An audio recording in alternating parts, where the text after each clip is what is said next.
Buona giornata, benvenuti, bentrovati, eccoci al nuovo appuntamento come di consuetudine ogni giorno con noi e voi naturalmente di venetoglobe.com, voi che usufruite del nostro servizio e noi che vi confezioniamo i nostri prodotti, interviste, reportage e qualche chiacchiera dal mondo sportivo che potete trovare in modalità on demand sulla nostra web TV, mentre per chi ama la televisione ancora normale, allora digitale terrestre, canale 95 per quanto riguarda Veneto e Friuli Venezia Giulia, corrispondenti alla TV del Nord Italia, ovvero Caffè TV 24, che ogni sera intorno alle 19:40 trasmette il nostro appuntamento con lo sport, in fascia serale nella seconda parte della serata appunto, e poi la prima replica al mattino nella giornata sempre di Caffè TV 24. E allora andiamo a raccontarvi quello che è successo in queste giornate. Ai mondiali di atletica leggera a Doha, Tamberi nel salto in alto vola in finale dopo 4 anni di assenza. Il mondiale di rugby in Giappone attende l'Italia in campo il 4 ottobre per giocare contro Sudafrica, è una gara che segnerà sicuramente il cammino degli azzurri che sono ambasciatori dell'Italia, e c'è anche tra l'altro il Leone Zanni che abbiamo in questa intervista. Alessandro Zanni. Alessandro Gianni senso. È stata un'accoglienza fantastica da parte dei bambini, abbiamo conosciuto una nuova cultura e ci hanno organizzato un'accoglienza, un'ospitalità fantastica, hanno cantato l'inno anche in maniera impeccabile.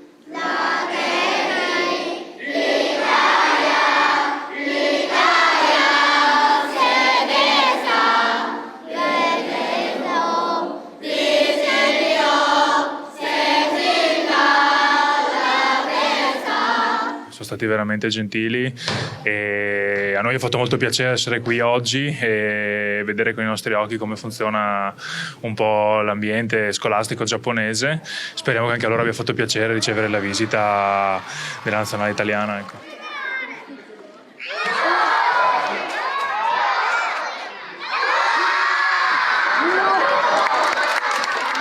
Quando hai l'opportunità di visitare ad esempio il Giappone, conoscere una nuova cultura importante come quella giapponese, credo che sia obbligatorio interessarsi e entrare in contatto con questa cultura. Diciamo che è stata un'esperienza incredibile, speriamo di ripeterne altre nel corso del mondiale, ma sono sicuro che ce ne sarà l'occasione. Ecco. Bene, bellissimo questo servizio della federazione. Coppa del mondo di volley maschile in Giappone, tanto per non distanziarsi di molto, purtroppo però malissimo la compagine di Blengini per la pallavolo maschile, che ha perso 3-0 con i padroni di casa, il Giappone appunto, e poi questa mattina alle ore 8 ore italiane, secondo match contro gli Stati Uniti, anche qui è finito 3-1, è finito con una sconfitta 3-1 per gli americani. Sono ritornate le coppe nel calcio, Champions in grande spolvero, l'Atalanta purtroppo anche in casa al Meazza di Milano ha perduto contro lo Shakhtar, che nell'ultimo istante di gara ha avuto ragione dei bergamaschi di Gasperini, battuti per 2-1. Poi è toccata la Juventus in serata, Juventus contro Bayer Leverkusen, il risultato 3-0 per quanto riguarda la formazione di Sarri, che ha disputato una buona gara. Oggi tocca al Napoli in trasferta contro il Genk e pure in trasferta l'Inter a Barcellona senza Lukaku. Nella Serie B femminile, Permac Vittorio Veneto capolista attende in casa Perugia alla ripresa del campionato dopo la sosta proprio di questo weekend, mentre per quanto riguarda la Serie D, ci avviciniamo ai campionati che più da vicino seguiamo, la sesta giornata ha visto il Montebelluna perdere contro il Chions per 2-0 e rimanere a 4 punti in classifica. Anche Mestre ha perso in casa contro il Caldiero per 1-0 e il prossimo incontro sarà proprio a Mestre Montebelluna. Per l'occasione siamo andati a sentire il mister dei mestrini, Zecchin. Penso che eravamo partiti anche bene, ma abbiamo fatto bene, penso che dopo Ho cambiato un po' il secondo tempo perché volevo avere un po' più di peso davanti, cosa che non è avvenuta e abbiamo sofferto un po' più dietro. Questa è colpa mia, quindi penserò e vedrò di trovare qualche altra alternativa, però io dei ragazzi sono contento, soprattutto chi è partito, chi è entrato non tutti, però mi arrangerò io in settimana e niente, si va avanti, questa è la strada che penso io, quindi io ho visto un'ottima squadra messa bene in campo, avevamo un avversario tosto che chiudeva bene tutti gli spazi, non siamo riusciti a fare gol, poi una disattenzione abbiamo preso gol e niente, siamo qui a commentare la terza sconfitta che... È proprio questo saliscendi che non fa bene sicuramente al morale poi. Quello sì, sicuramente. La vittoria e il pareggio magari che abbiamo fatto domenica e mercoledì è andato morale. E non siamo riusciti a portarlo anche oggi, dispiace, però bisogna andare avanti. Sono squadre queste che rodano più avanti e quindi è lo scotto che si deve pagare un po'. Rodano sì, però penso che ho buoni riscontri dal campo, sicuramente si può migliorare, si deve migliorare, però speriamo che arrivi presto questo rodaggio il più presto possibile. Buon lavoro, mister. Grazie. Questo era Zecchin, il tecnico del Mestre. Come vi ho detto, Mestre Montebelluna sarà il prossimo incontro per uno scontro tra Venete appunto nella Serie D. Eccellenza, o meglio promozione, perché nel girone D c'è stata la prima giornata di gara all'Omo Bonotenni per il Treviso contro il Marcon, vittoria per 4-2, uno dei gol, il terzo, l'ha segnato proprio un giovanissimo del vivaio del Treviso, si chiama Ipati, andiamo a conoscerlo. Hai segnato, può essere l'inizio della tua carriera, questo gol importante, prima dall'Omo Bonotenni, un giovane, direi bene. Sì, molto bene oggi, una grandissima prestazione da parte sia dei ragazzi sia anche mia. Ringrazio il mister che mi ha fatto partire sin dall'inizio e ringrazio anche i ragazzi che mi hanno dato un sostegno sia in allenamento che in campo e mi ha fatto veramente emozionare quando sono entrato, visto la quantità di persone che c'erano oggi al tennis. Insomma, ti auguro di emozionarti ancora per altre quantità. Senti, è stata dura però. È stata dura sì, perché non sono ancora sono ancora in fase di crescita e c'è sempre da migliorare giorno dopo giorno, ma sono convinto che con i ragazzi che mi daranno una mano e il mister che è molto bravo arriverò. E la squadra come l'hai vista? Intendevo, è stata dura portare a casa questa vittoria, questo 4-2 non è stato semplice? Non è stato semplice, però tutti insieme uniti siamo riusciti fino alla fine a portare a casa il risultato che ci serviva veramente. E allora in bocca al lupo al Treviso e in bocca al lupo a Dragomir Ipati, questo giovane che si è presentato bene all'Omo Bonotenni domenica segnando il terzo gol.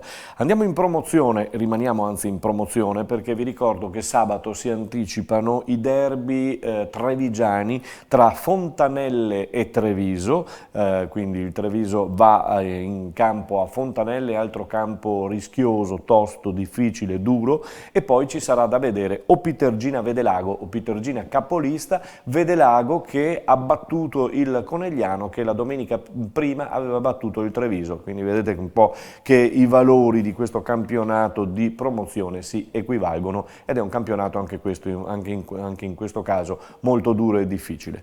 Lasciamo il calcio, parliamo di basket perché la TVB De Longhi domenica al Palaverde giocherà alle ore 18:15 contro Pistoia.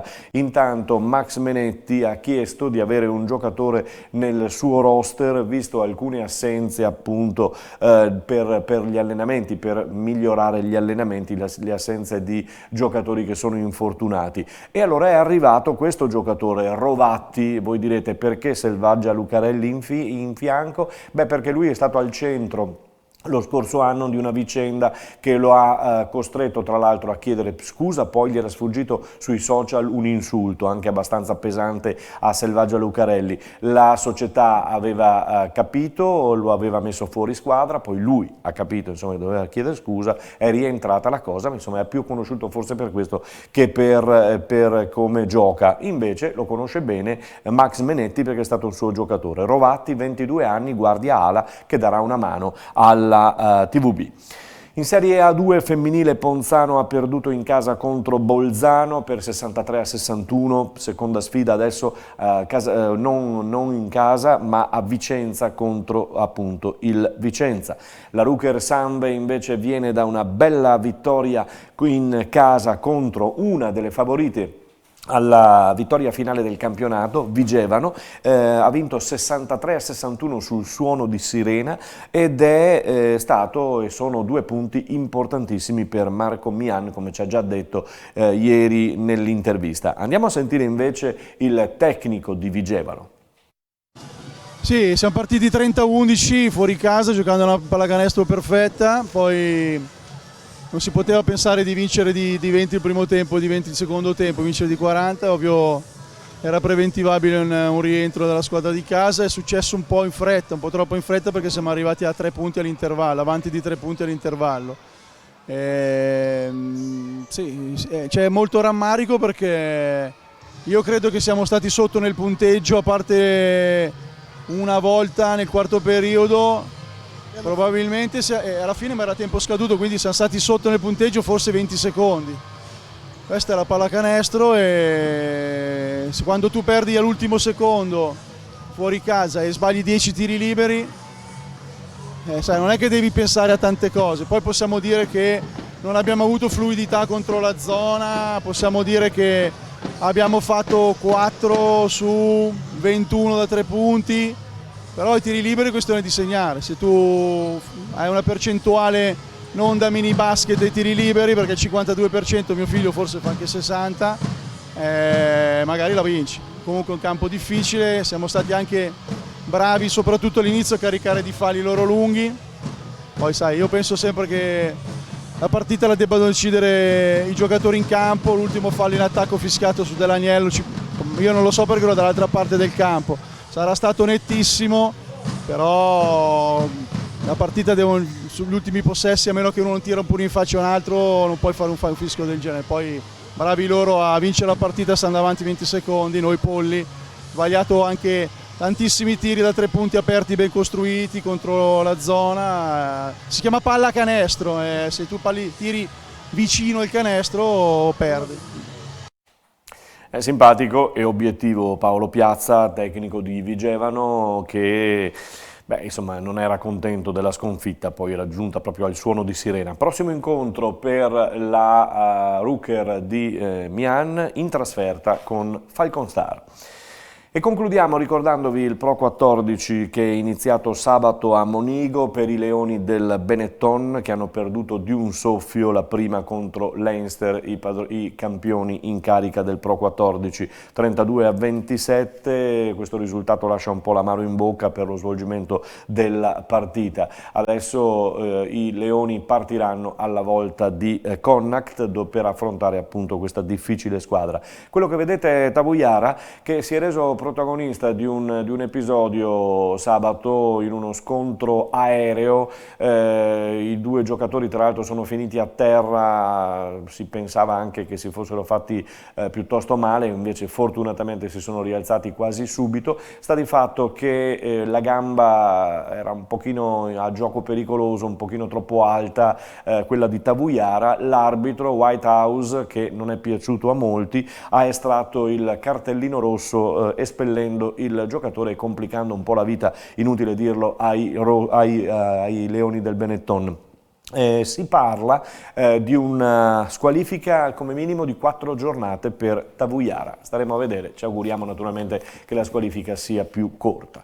È tutto, noi ci fermiamo qui, vi aspettiamo domani con altre interviste ed altre rilevazioni o rivelazioni meglio per quanto riguarda il panorama sportivo. A tutti voi, buona giornata.